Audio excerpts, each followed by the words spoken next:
Welcome back to Grammar Grade 6. This is Unit 3, Lesson 17, and today we're getting to know verbs a whole lot better. Every action word you use actually has 4 different forms it can wear, kind of like 4 outfits for 4 occasions. Grammar people call these the principal parts. Once you can spot all 4, you'll understand exactly how verbs change to show time. Let's dive in. Let's start with the big picture. Every verb has 4 principal parts. Here they are, all lined up. First, the base form, the plainest version of the verb. Second, the present participle, which always ends in ing. Third, the past form.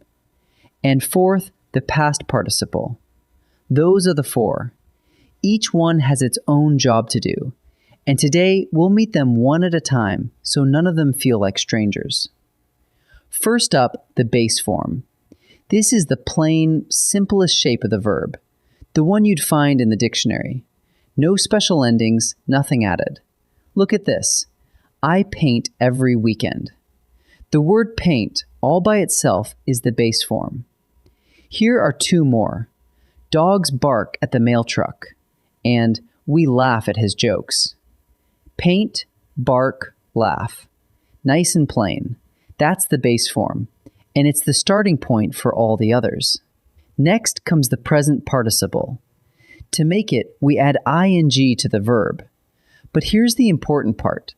A participle almost never works alone.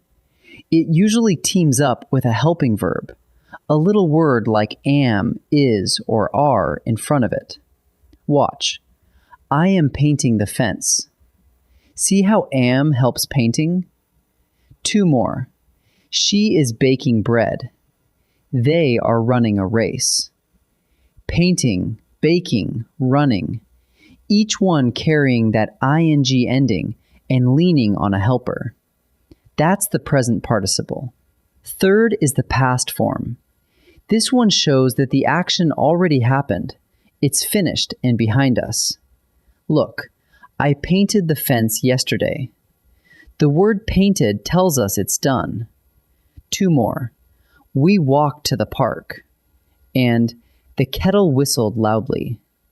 Painted, walked, whistled, all pointing back to something that already took place. And notice, this form usually stands on its own. No helping verb needed. That's the past form. And fourth, the past participle. Like the ing form, this one also needs a helper, but a different kind. It pairs with have, has, or had. Watch. I have painted the whole fence. Here, have helps painted. 2 more. She has walked home already. And they had finished by noon. So whenever you see have, has, or had holding hands with a verb, that verb is wearing its past participle. That completes all 4 principal parts. Now here's some good news. Most verbs are what we call regular verbs, and they follow one easy rule. To make the past form and the past participle, you simply add ed. Jump becomes jumped. Clean becomes cleaned. Paint becomes painted. That's it. The same ed ending works for both the past form and the past participle. So for most verbs, once you can add ed, you're all set. But watch out, because some verbs like to break that rule. We call these irregular verbs. Instead of adding ed, they change their spelling completely. Take sing. Its past form is sang, and its past participle is sung. Not singed, sang and sung. Here's another. Go becomes went, then gone. And eat becomes ate, then eaten. There's no neat ed rule for these, so you just learn the irregular verbs by heart, a few at a time. Let's line up one regular verb and see all 4 parts side by side. Take the verb walk. The base form is just walk, plain and simple. The present participle is walking with that ing ending. The past form is walked, and the past participle is also walked, the same spelling, but this one pairs with have, has, or had. So there they are, one verb wearing 4 different forms. Read them left to right. Base, then ing, then past participle. So how do you tell these 4 apart quickly? Just look for 2 clues, the ending and the helper. If the verb ends in ing, it's the present participle. If it has have, has, or had in front of it, it's the past participle. If it's a plain verb standing alone with no helper, it's the base form. And if it already shows something finished, it's the past form. The ending and the helper give it away every time. Ready to try a few together? In this first set, I'll show you a verb inside a sentence, and you decide which principal part it is. Pause the video and try each one yourself before I give the answer. The kittens are sleeping in the basket. Look at the word sleeping. It ends in ing, and it follows the helper are. Both clues point the same way, so the answer is present participle. We have painted the whole room. Here, the verb painted comes right after the helper have. Remember, have, has, or had signals the past participle, so the answer is past participle.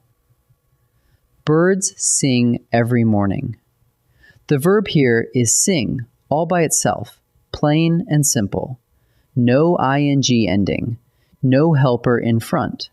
That makes it the base form, so the answer is base form. Now let's sort verbs into 2 piles. Regular verbs, which just add ed, and irregular verbs, which change their spelling. Read each past form and decide. Pause and try each before I answer. Jump becomes jumped. Did the spelling of the verb change, or did we simply add an ending? We just added ed to jump. Nothing else changed. That makes it a regular verb, so the answer is regular. Go becomes went. Now, this one didn't just take an ed ending.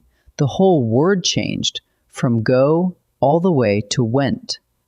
When the spelling transforms like that, it's an irregular verb, so the answer is irregular.